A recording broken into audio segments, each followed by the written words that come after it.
అంతా అలసిపోయిందా? అవునా లేదా? జై తెలంగాణ, జై సింగరేణి, జై కేసీఆర్. వేదిక మీద ఉన్నటువంటి గౌరవనీయులు రాష్ట్ర అధ్యక్షులు టీబీజీకేఎస్ రాజిరెడ్డి గారికి, అట్లానే మొత్తం రాష్ట్ర సంఘం అంతా కూడా ఇవాళ ఇక్కడ ఉన్నారు. ప్రతి ఒక్కరికి పేరు పేరున చాలా దూరం నుంచి అన్ని ఏరియాల నుంచి మా రాష్ట్ర బాధ్యులందరూ వచ్చినారు. అందరికీ కూడా పేరు పేరున ధన్యవాదాలు తెలియజేస్తూ ఉన్నాను. అట్లానే స్థానిక నాయకులు గౌరవనీయులు కౌశిక్ హరి గారు, గంట రముల్ గారు, తమ్ముడు విజీత్ గారు, అందే సదానందం గారు, పెంట రాజేష్ గారు, దాసరి ఉషా గారు అందరూ ఉన్నారు. రాకేష్ మా తమ్ముడు రాకేష్ ఉన్నాడు. అందరికీ కూడా వాళ్ళ కలిసిపోయినవి మా వాళ్ళలో టీబీజీ కేసులో అందరికీ కూడా పేరు పేరున హృదయపూర్వకంగా నమస్కారాలు. అట్లానే వీళ్ళ వేదిక మీద ఉన్నటువంటి వాళ్ళందరికన్నా మా అందరికీ కూడా అత్యంత ప్రాణప్రదమైనటువంటి మా టీబీజీకేఎస్ కార్మికులందరికీ కూడా పేరు పేరున హృదయపూర్వకంగా నమస్కారాలు తెలియజేస్తున్నాం. ఎందుకంటే ఈ మీద కూర్చున్న నాయకులందరూ కూడా నిరంతరం మీ గురించి ఆలోచన చేస్తారు.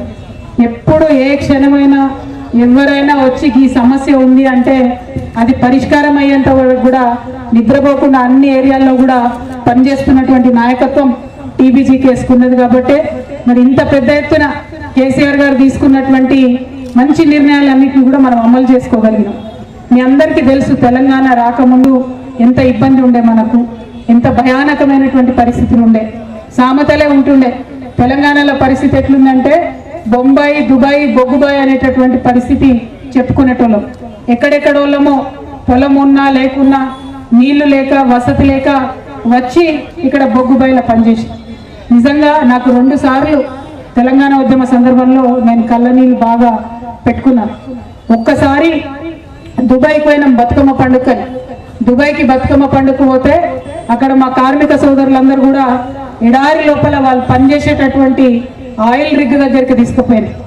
అసలు ఆ వేడి, మనం ఇక్కడ రామగుండం వేడి ఎందుకు పనికిరాదు దాని ముంగట, ఆ వేడి, ఆ గాలి, దాంతో వచ్చేటటువంటి ఇసుక కళ్ళలో పడుతుంటే నిజంగా మా అన్నదమ్ములు ఎట్లా పనిచేస్తారు ఇక్కడ, ఇదేం గోస అని ఆ రోజు దుబాయ్లో కళ్ళ నీళ్ళు పెట్టుకున్నాం. ఇంకొకసారి మనం ఇక్కడ బొగ్గుబాయిలకు దిగినప్పుడు నిజంగా ఇంత భయంకరంగా ఉంది, ఇంత వేడి ఉంది. ఒకసారి దిగితే పైకి వస్తామా రామా, దిగే ముంగట పోషమ్మకి మొక్కిపోవుడు, వచ్చినాక మళ్ళా పోషమ్మకి మొక్కొచ్చుడు, ఈ దినదిన గండం 100 ఏళ్ళ ఆయుష్ అన్నట్టు ఇదేం బతుకు మా తెలంగాణకని రెండవసారి మాత్రం చాలా దయనీయంగా అనిపించింది, చాలా బాధాకరంగా అనిపించింది.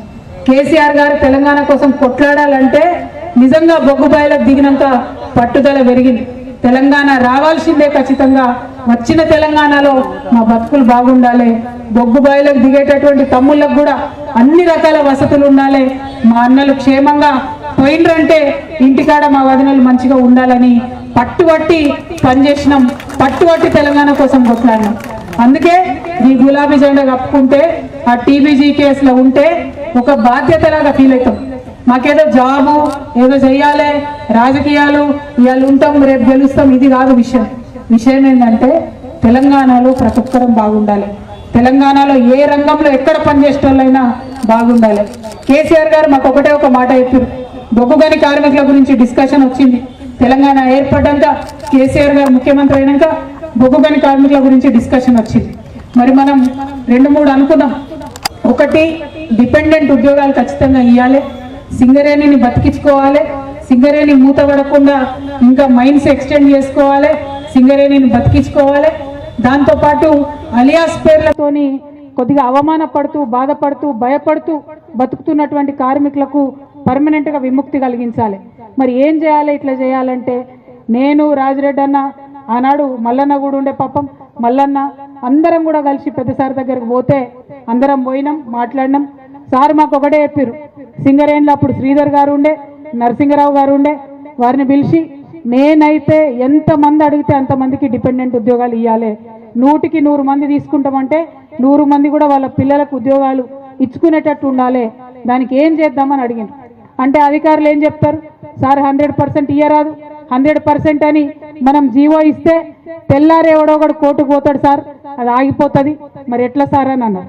అంటే నేను, నరసింగరావు గారు, రాజిరెడ్డి గారు, శ్రీధర్ గారి బుర్ర తినేసిన ఐఏఎస్ ఆఫీసర్, ఆయన బుర్రదీని మాకు సంబంధం లేదు, నువ్వు ఏం చేస్తావో చెయ్యి, మాకు మాత్రం 100కి నువ్వు ఎంతమందికి ఇవ్వగలుగుతావు చెప్పు అంటే దాని 95-96% వరకు కూడా ఎటువంటి ఇబ్బంది లేకుండా రకరకాల కారణాలతోని జీవోలు తీసుకొచ్చి ఆనాడు డిపెండెంట్ ఉద్యోగాలు ఇవ్వాలని పాస్ చేసుకున్నాం.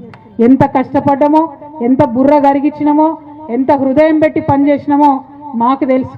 ఎప్పుడు కూడా చెప్పుకోవాలనుకోలే, ఎందుకంటే మేము ఈ గులాబీ కండువా కప్పుకున్న వాళ్ళని చూస్తే మా బొగ్గు బిడ్డలు అర్థం చేసుకుంటారు, వీళ్ళు మా కోసమే పనిచేసిండ్రు, బాధ్యతతో పనిచేసిరని అర్థం చేసుకుంటారు అనుకొని ఎప్పుడు చెప్పుకోలే. అధికారంలో ఉన్నప్పుడు ఎప్పుడు చెప్పలే మీకు ఇవన్నీ. నేను ఇవాళ ఎందుకు చెప్తున్నా అంటే ఇవాళ మీకు తేడా తెలుస్తుంది స్పష్టంగా. అక్కడ ఉన్నోడు మనోడు కాదు, ఈ గులాబీ కండువాడు కాదు, 3 రంగుల జెండా కప్పుకున్నోళ్ళు. వాళ్ళు 3 నామాలు పెడతారు తప్పితే మన కోసం 3 కూడా పనికొచ్చే పనులు చేయరు. అటువంటి వాళ్ళు అక్కడ ఉన్నప్పుడు మీకు అర్థమవుతున్నది జరిగింది ఏందని. అర్థం కావాలనే ఇప్పుడు చెప్తున్నా కూడా.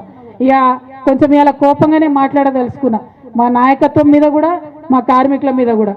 ఎవరన్నా మోసపోతారు కానీ మీరు మోసపోతారే? బొగ్గు గని కార్మికులు మోసపోతారు ఎక్కడన్నా? ఎన్ని జరిగినాయి మీకు పనులు? ఎప్పుడన్నా జరిగినాయా? స్వతంత్రం వచ్చిన 60 ఏళ్ళ అసలు ఇన్ని పనులు ఎవరన్నా చేసిండ్రా? కేసీఆర్ గారు చేసిన పనులు ఒక్కసారి గుండె మీద చేసుకొని ఆలోచన చేయండి. మీరు కూడా రెగ్యులర్ రాజకీయాలలో వాడి మోసపోయి ఆగమైపోతారా? అట్లుంటుందా?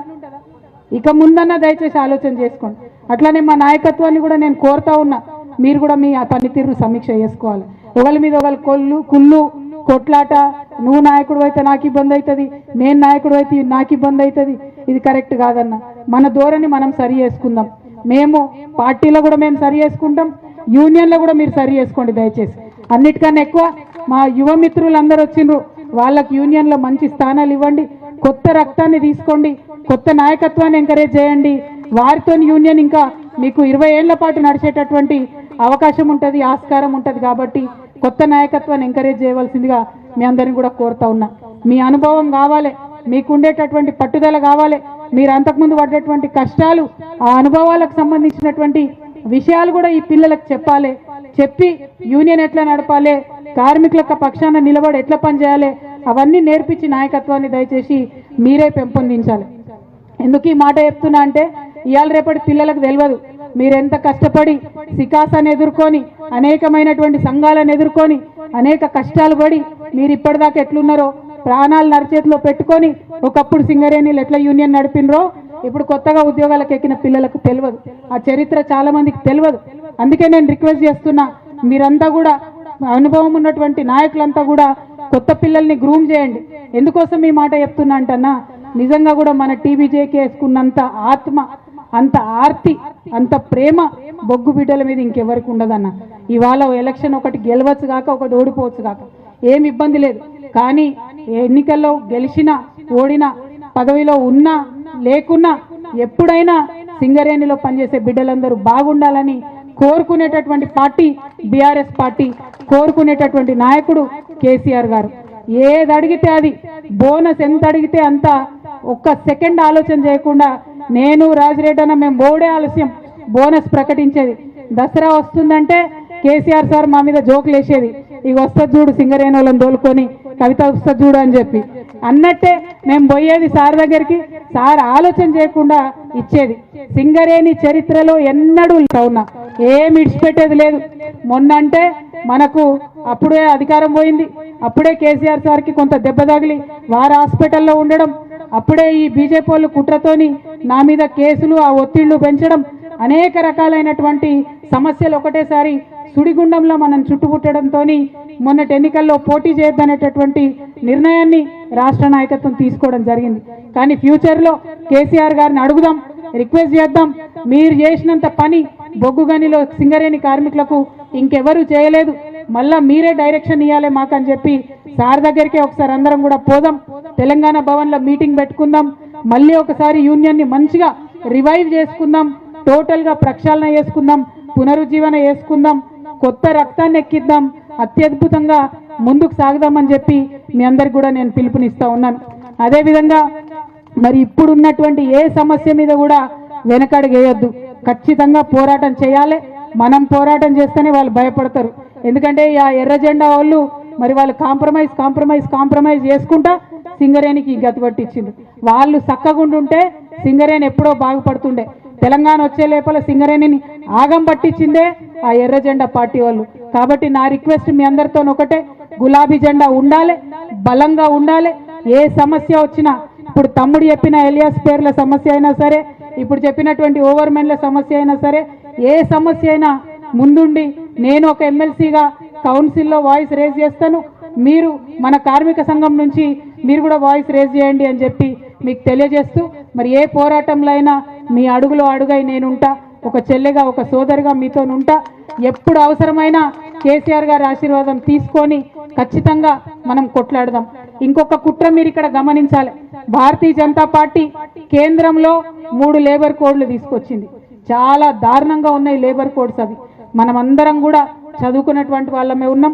వాటిని ఒక్కసారి దయచేసి అర్థం చేసుకోండి, ఎంత భయంకరంగా ఉన్నాయంటే మానవ హక్కులు హననం ఎట్లా చేయాలి, కార్మికుల హక్కులు ఎట్లా కాలరాయాలి అనేటటువంటి విధంగా ఆలోచించి రూపొందించినట్టుగా ఆ లేబర్ కోడ్స్ ఉన్నాయి. వాటిని ఖచ్చితంగా మనం స్టడీ చేయాలి, ఆ లేబర్ కోడ్స్ని వ్యతిరేకించాలి. మన సింగరేణి యాజమాన్యాన్ని, కోల్ ఇండియా యాజమాన్యాన్ని మెడలు వంచి మనకు ఉండేటటువంటి హక్కులు పోకుండా మనం కాపాడుకోవాలి. దీంతో పాటు ఇంకో ముఖ్యమైన విషయం, కాంట్రాక్ట్ లేబర్ విషయం మనందరం కూడా ఆలోచన చేసుకున్నాం. తెలంగాణ రాష్ట్రంలో కాంట్రాక్ట్ లేబర్ ఎక్కడున్నా సరే వారి హక్కులు పోకుండా వారికి మినిమం వేజెస్ వచ్చే విధంగా నిరంతరం నేను రాజిరెడ్డి అన్న కలిసి ప్రభుత్వంలో ఉన్నప్పుడు పోరాటం చేయడం జరిగింది. అదేవిధంగా లాభాల్లో వాళ్ళకు వాటా ఇవ్వాలనేటటువంటి ప్రపోజల్ తీసుకెళ్లి వాటిని అగ్రిమెంట్ కూడా మనం ఉన్నప్పుడే చేసుకోవడం జరిగింది. ఇంప్లిమెంటేషన్ అన్నది ప్రభుత్వం మారినాక జరిగింది. వాళ్ళకి 5-5 వేలు ఇచ్చిరు మన లాభాలలో వాటా, కానీ నిర్ణయం మాత్రం ముందే జరిగిందనే విషయాన్ని ఈ సందర్భంగా సగర్వంగా మీకు అందరికీ తెలియజేస్తూ, కాంట్రాక్ట్ లేబర్ యొక్క హక్కుల కోసం కూడా టీబీజీకేఎస్ ఖచ్చితంగా ఉద్యమించాల్సిందిగా నేను కోరుతా ఉన్నా. ఇక 3వ విషయం, బొగ్గు గనుల విషయం. అన్న చెప్పినట్టు ఒరిస్సాలోని 9E బ్లాక్ అయినా కేసీఆర్ గారు ఉన్నప్పుడే దానికి ఉన్నటువంటి అనేక సమస్యలను తొలగించి వాటిని సరిగ్గా సర్వే చేసి మనకు పనికొచ్చే విధంగా బ్లాక్ డిజైన్ చేసి సింగరేణికి అప్పచెప్పిందే కేసీఆర్ గారు. ఆ తర్వాత కంటిన్యూస్ గా భారతీయ జనతా పార్టీ ఎప్పుడు బొగ్గు గనుల వేలం విషయంలోకి వచ్చినా కూడా మనం బహిష్కరించుకుంటూ తెలంగాణ ప్రభుత్వం నుండి వచ్చినాం. కానీ నిన్నగాక మొన్న కేంద్రం నుంచి ఆప్షన్ పెట్టేటటువంటి వాళ్ళు వస్తే ఇప్పుడున్న 3 జెండా పార్టీ వీళ్ళ ఉప ముఖ్యమంత్రి గారు బట్టి గారు పోయి పూల బొకేలు ఇచ్చి మరి మేము పాల్గొంటాం ఆప్షన్లల్లో అని చెప్పి మన హక్కుల్ని, మన సింగరేణిని అన్యాయం చేసే విధంగా ఒప్పందం చేసుకొని వచ్చిండ్రు. దయచేసి ఒకటే రిక్వెస్ట్, వాళ్ళు మోసం చేసి అలవిగాని హామీలు ఇచ్చి అధికారంలోకి వచ్చిండ్రు. వచ్చిన తర్వాత అన్న కార్మిక పక్షంగా పనిచేస్తలేరు, ప్రజల పక్షంగా పనిచేస్తలేరు, పేదవాడి పక్షంగా పనిచేస్తలేరు. కాబట్టే మనం వాయిస్ రేజ్ చేయాలి, మనం పిడికిలు ఎత్తాలి. దానికోసం అందరం కూడా కదం దొక్కి ముందుకు కదలాలని మీ అందరినీ కూడా కోరుకుంటూ, మరి ఎప్పుడైనా ఏ పోరాటమైనా సిద్ధంగా ఉండాలి. టీబీజీకేఎస్ కానీ గులాబీ జెండా అంటే మన పదవులు, మన పర్సనల్ విషయాలు కాదు, 10 మందికి సంబంధించిన హక్కులు, 10 మందికి సంబంధించిన విషయాలు అనేటటువంటి అంశాన్ని మళ్ళొకసారి గుర్తు చేస్తూ మా కేంద్ర నాయకత్వాన్ని అందరినీ కూడా రిక్వెస్ట్ చేస్తున్నా, నర్వస్ అయ్యేది ఏం లేదు. మనం చాలా పెద్ద ఎత్తున ముందుకే పోతాం. మీ అందరికీ తెలిసిన విషయమే అన్న, సింహం ముందుకు లంఘించే ముందు 2 అడుగులు వెనక్కేస్తుంది. టీబీజీకేఎస్ కూడా అంతే, మనం ముందుకు లంఘించే ముందు 1 అడుగు వెనక్కి వేసినాం అంతే. అది ఓటమి కాదు. 1 అడుగు వెనక్కి వేసినామంటే బలం మళ్ళా పుంజుకుంటాం, కొత్త రక్తంతోని ముందు కురుకుతామని చెప్పి తెలియజేస్తూ మీ అందరి దగ్గర కూడా నేను సెలవు తీసుకుంటున్నా. Thank you. జై తెలంగాణ, జై తెలంగాణ, జై సింగరేణి. కార్మికుల ఐక్యత, కార్మికుల ఐక్యత. జై కేసీఆర్.